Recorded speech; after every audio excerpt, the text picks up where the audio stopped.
humans and future AI overlords. I'm here to talk to you about AI, of course, but this time I want to talk about it around smartphones. Now, AI is in most of our smartphones.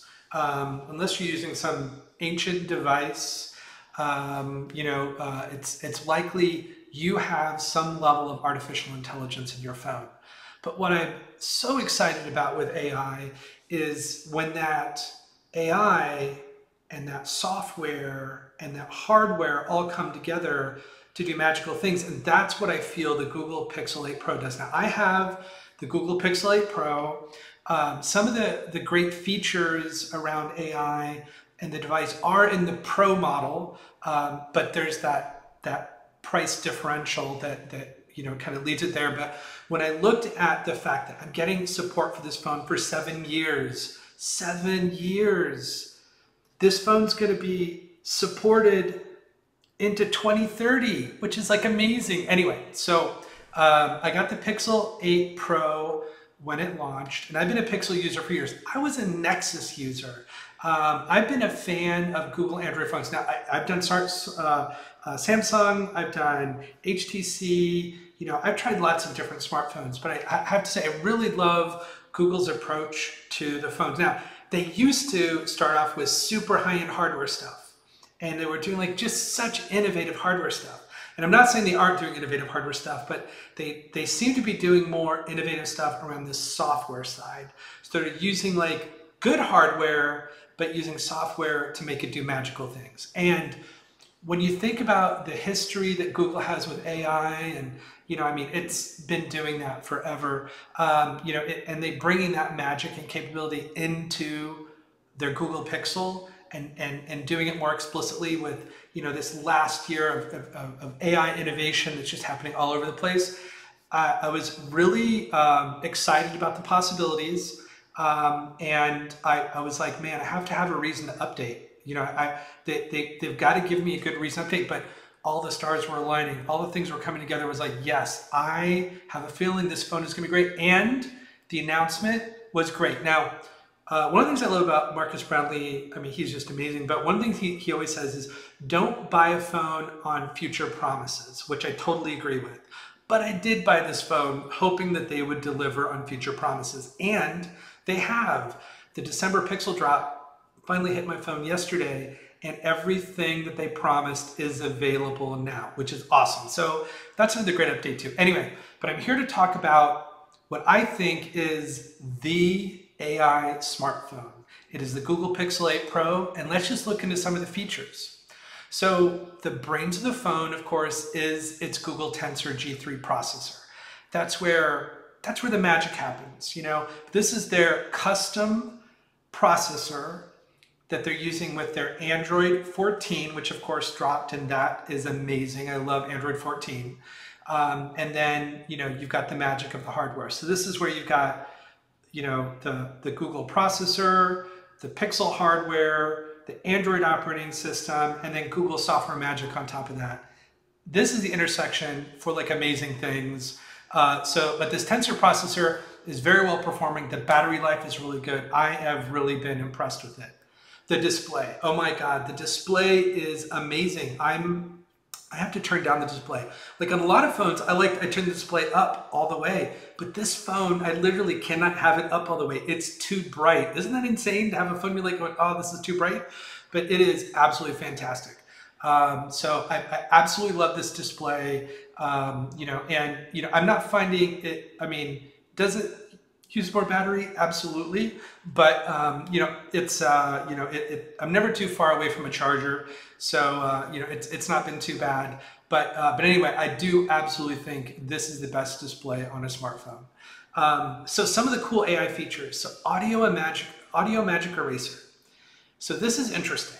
So this is where, whenever you're recording a video and you get some background sound that you're like, oh, lawnmowers, what's great in today's modern world when you're doing like, meetings online, they've got those AI tools that like will remove all the distracting sounds and stuff like that. Well, Audio Magic Eraser will do that when you're recording video on your phone. I think that is absolutely incredible. Now I've had it where I've recorded video outside and I've removed the sound because I went out specifically to record some video with lawnmowers going in the background just to see if it could filter it out, and it totally did it, which was just amazing. So Audio Magic Eraser, I think, is one of those things where you don't need it till you need it, but I think the fact that they have it is pretty darn amazing, because normally you'd have to, you know, import that in some sophisticated software package and split the sound waves and do all the magic that all those, you know, incredible people do with those tools. But anyway, built right into your phone, Audio Magic Eraser. Best take. Now this is the feature that when they launched the phone, they talked about a lot. And I think it's cool, it's super cool, but some people get weirded out by it. And I don't understand why. I mean, it's like, have you ever taken that picture where you've got like, someone's out of focus, someone's not smiling, you know, like whatever. Being able to take a series of photos and then just clip together an image that looks good where everyone looks good. You don't want to be the person that does, you know, that's got their eyes closed or is making a ridiculous expression, you know, or whatever. But Best Take just feels like such an incredible concept. I mean, when they announced it, I literally was blown away, like, whoa. I never had thought of this, and this is incredible. Call screen. So we've had the assistant answer your phones on your behalf. That's been something that Google's been talking about for several years. And now the voice is more realistic, sounds like more like a real person. Yes, it does identify it's Google virtual assistant, you know, calling assistant. So, you know, it's not gonna, you know, it's not gonna fake people out. But, you know, I love that ability to have it answer the phone for you, get some information before it passes on to you. It's very, very cool. But what if, you know, I've been thinking a lot about, like, if I were to call, I don't call a lot of people, I text, so I don't know, you know, I'm not sure. I mean, I guess people still call, but it's one of those things where I was like, this is a super cool feature, but because I don't do a lot of calling, you know, I'm not, but I think the aspect of when people call me, which I don't get a lot of phone calls, so, but, you know, the calls go to voicemail, they get text, converted to text, I look at them, I call people back, or I just text them and answer or whatever. But yeah, so this is a really cool feature, and I love how, you know, it's got better spam detection and stuff like that. So yeah, because it just feels like, oh, there's still, I mean, phones are getting better at recognizing those things, but it's still a problem, which is, you know, which is horrible. But anyway, the ability for it to actually answer your phone for you, and then, you know, handle, you know, some of those calls, filter out the spam, amazing, totally amazing. Google Assistant with Bard. Now, I am a big fan of Bard. Bard is my favorite chatbot, and I tell everyone in the world, you're using ChatGPT, that's awesome. ChatGPT is fantastic. Bing Chat, it's okay. But Google Bard, in my opinion, is the best. It's smarter, it's synced with Google Search, you know, but you've got the Google's Bard AI chatbot inside the Google Assistant, and I have been playing. Now, I've been a Google Assistant for a long time. I mean, I've always loved Google Assistant compared to Siri, compared to Cortana, compared to Echo or Amazon Alexa. You know, I've always preferred Google Assistant. Google Assistant was always the smartest person in the room. But I do have to say, when Bard came out, I switched from Googling, and I switched from using Google Assistant to do stuff because Bard was just so much better.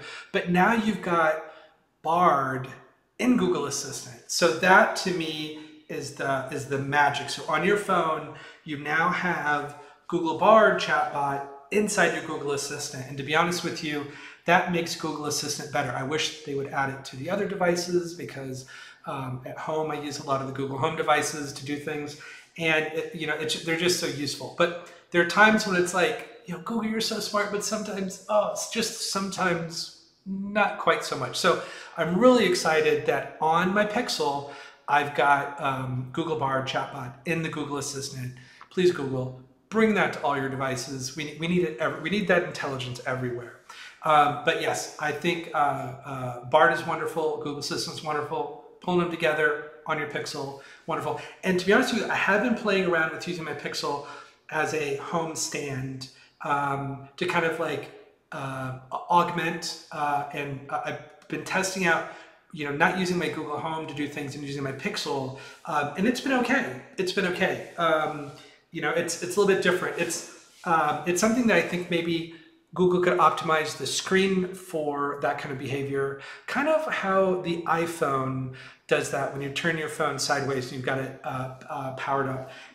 You get a little little mini dashboard and stuff like that. But Apple's got nothing on Google's Assistant with Bard. I mean, just the intelligence behind there.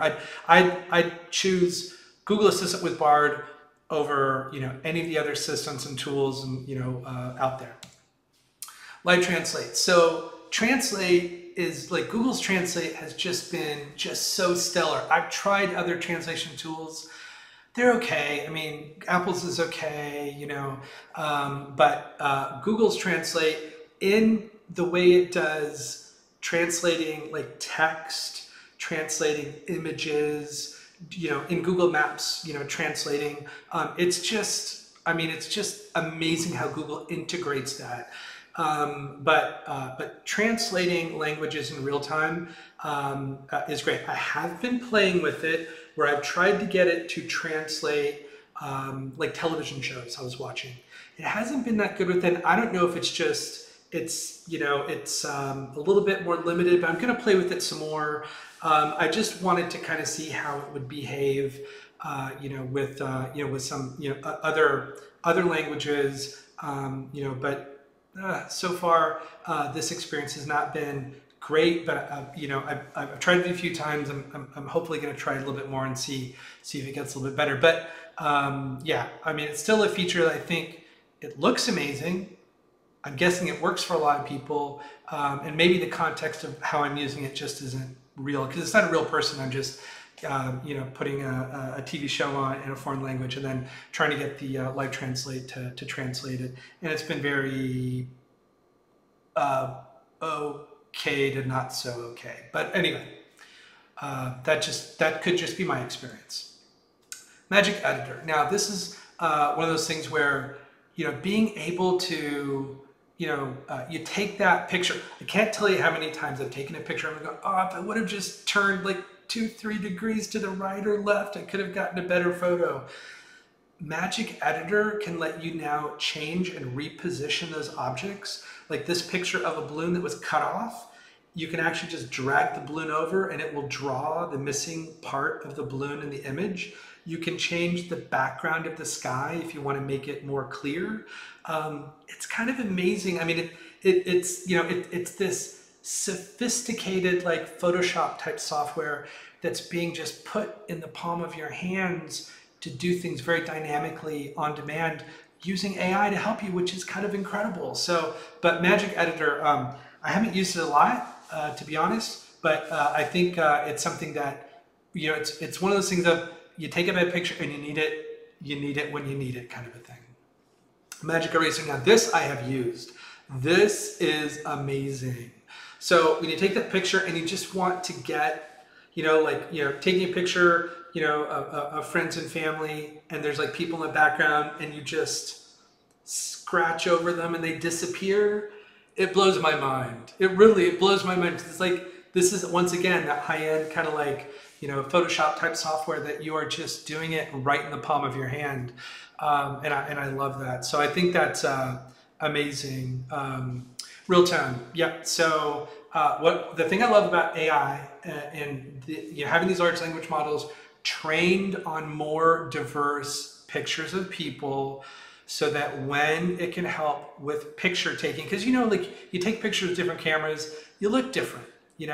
The enhancements that the cameras do all kind of behave a little bit differently. And yeah, you've got controls you can do there, but I'm not a photo guy. I've got friends that just love cameras and they do all this fun stuff with them, but but I'm just not that. But having your picture taken and it alters your skin tone to a degree where you just don't look like yourself, that's not cool. And I love that Google's put a lot of energy into being able to take more pictures so that people look like themselves. It's more representative of who they are, which is great. And I know that in the Pixel that there are all these controls in the Pro that let you control the photo more. And I'm hoping to, get a friend of mine to play with my phone. That he's a big, kind of a photo guy. He's got all the cameras and gear and stuff. But see if he could actually kind of show me like how to leverage some of these capabilities on the phone, like what these features and controls mean and how they could really make a difference. Because to me, I mean, I just want to take a picture. I just want it to be beautiful, and accurate, and accurate from the standpoint of I took a good picture. I got to do some magic eraser. I got to do some magic editor, but still you end up with really great photos. Recorder. So Recorder has blown me away. The transcription capability of this, and then its ability to identify different people in the conversation. So it's not just, it used to be just, recording audio to text. And then it could identify different people in the conversation, which is amazing. And then creating this transcript of searchable content. I mean, just mind-blowing. With the release of Gemini, the nano-powered version that dropped in the December pixel feature drop, the Recorder Summarize will let you go out and look at those. Maybe you've got some super long meeting you recorded. You want a summary of that content. It will go summarize the meeting for you. This is brilliant. When you create these transcripts, you record these things, and you don't think about like, oh gosh, I got to read all this. I got to go through all this again. Having a summarize feature, just like using all these new generative AI tools to summarize content through AI, is amazing. So having that built right into the phone, right into the Recorder app, it's powered by Gemini Nano, which is really cool. I'm totally stoked. Another feature that came in the December Pixel drop is Smart Reply in Gboard. So it uses the Google Nano, the on-device language processing, to help suggest replies to messages. Now, in a lot of the tools I use, replies to messages can be hit or miss. Sometimes they're like totally on point, sometimes they're not. You use Microsoft Teams, and different tools and stuff like that that will sometimes recommend a reply. But this is great. And this is another one of those Gemini Nano powered features that came and was enabled in the December Pixel feature drop. But I think this is just another example of an AI powered capability that's going to be smarter, is going to be more contextually aware, and it'll give you a reply that really matters. Because sometimes you get replies to things like going, that's not appropriate. Like it's not inappropriate. It's just not the context, so it's really weird. But anyway, this is super cool. Video boost. So this is something that, while I do take some video, not a lot of video, and they were showing this during the launch, and I remember thinking to myself, okay, this looks like it's higher quality, video. Kind of how the Pixel has always been good at taking images and just making images better, like the night sight images, the astrophotography, just general images and stuff like that. But now it will let you, like you'll open your camera, you've got to actually select video boost. So you've got to know that, hey, I want to take a picture where I want to enhance the video quality. And then it's going to give you, better video, brighter video. So you can see in this example here, it's a little bit darker on the left and it's brighter on the right. So it's kind of exciting that you can do that. And it's kind of reminds me of like how Pixels just enhance photos in general. Sometimes the enhancements are a little bit like, ooh, don't need that much enhancement, but but still. But this is exciting. So this just dropped. It makes a pretty large image. You have to upload it to the cloud. It does take processing time. You gotta have Google Photos, will notify you when it's available. Then you can download it and leverage it. But yeah, it seems like a really cool feature for people that really want to enhance their video output. And I'm definitely planning on giving it a shot, but I'm not a super high-end video user of my smartphone, but maybe I'll become one now. Maybe this is the feature that will convert me. So one of the things I remember when I got a Pixel phone and Android 14 was on it, and I was so blown away, with AI generated anything, and AI generated wallpapers was really cool. And what I like about it is that, you know, you make some selections, you fill out a prompt, and then you get this custom wallpaper. And I really like that. I'm sure it will get smarter and more capable and stuff like that. I like the little inspire me button just to do random things and stuff like that, you know, which is pretty cool. But yeah, I think that this level of customization is great. That's the thing that Google has really brought into the Pixel, is just, you know, make it yours, you know, and stuff like that. And this is really cool. And I love AI powered stuff, so this is super cool. So zoom enhance. Now, I do take pictures. Sometimes I'm taking pictures, like there's helicopters that fly over where I live a lot, and I like to take pictures of them. There's some really great image. I like to take pictures of the clouds. There's lots of great, you know, images, and I've been lucky to take some really cool pictures of like lightning and rainbows at the same time and stuff like that. I take a lot of pictures of, you know, like aerial photography and stuff like that. And sometimes you want to get like a better image of it. And like, cause sometimes like you get a good picture of like a helicopter or plane or something like that, but it's very, very hit or miss. I mean, you're talking about like helicopter blade spinning super fast. So sometimes the blade is blurry, sometimes the blade is just like straight out there. It's like, ooh, you know, like it's you know, I'm weird in the stuff I'm taking pictures of, but it's one of those things where I'm looking forward to trying the zoom enhance. This is Pixel 8 Pro only, but being able to take pictures and zoom in, zoom in, zoom in, and see if it can really do that generative AI to fill in the gaps in the pixels and give a better quality image, improve the sharpness of it, things like that. Because this is stuff that's super far away, that it's going to, you know, attempt to use generative AI to, you know, to make it look better, you know. So that I think looks really promising, because, you know, when you take those pictures and you zoom in and it just looks fuzzy and blurry and stuff. I mean, the Pixel 8 photos are great, but zoom enhance, I think that is going to be like next level, you know. But also, I mean, you know, it's software driven enhancement versus a lot of the hardware driven enhancements. So, and I think Google, while they've done just amazing things with photography, like first, you know, they've been the first on so many amazing photography-based solutions. You know, you know, it's great that they just have this huge legacy. When I think of Pixel, I think of innovation, I think of photography, you know, I think their cameras are stellar. You know, they've always been like software first. I mean, there's like so many great reasons to love the Pixel. Yeah, but zooming in on images, I think this could be like really next level. So you may have heard of Google Gemini, which is a new AI project where they're basically building a set of AI LLMs where they want to take AI to the next level. You know, I did a video on it last week where they announced it. I'm really excited because they've got 3 different versions. They've got the Ultra, that's really more for high-end capabilities, code generation, you know, things like that.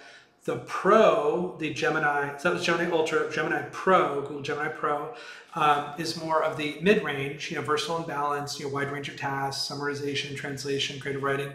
It is available as of December 13th. So as of yesterday, you can go to bar.google.com and start using Google Gemini Pro inside Google Bard, which is great. So I did a video about it last week. Bard hadn't hit Gemini had not hit Google Bard last week. So it's exciting. It just came yesterday, and I'm going to work on a video to do that. But a great thing that just happened yesterday for me was Google Gemini Nano is now on the Pixel 8 Pro.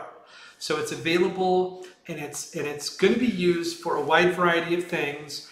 But the first 2 things is the smart reply. So they're adding the Gemini Nano capabilities to the phone, and then I think what's going to happen is they'll begin switching from the Palm 2 AI models that they're using to this more advanced Google Gemini model to do lots of things. So I think we'll see a lot of these wonderful AI features that we know and love and been using in different parts of the OS and applications and stuff switch over to Gemini Nano and be even smarter and more capable and more accurate. So that's the thing that I think is really exciting. And that's why I feel that when you're thinking about what is the AI smartphone today, well, it's the Google Pixel 8 Pro. It has the hardware, it has the Android operating system, it has Google Gemini Nano now running on it. It's leveraging that capability in several of the apps like Recorder, for example. So I'm excited to see kind of where this goes next. But you've got to build that infrastructure. You've got the processing power, you got to have the software and the LLMs to drive that.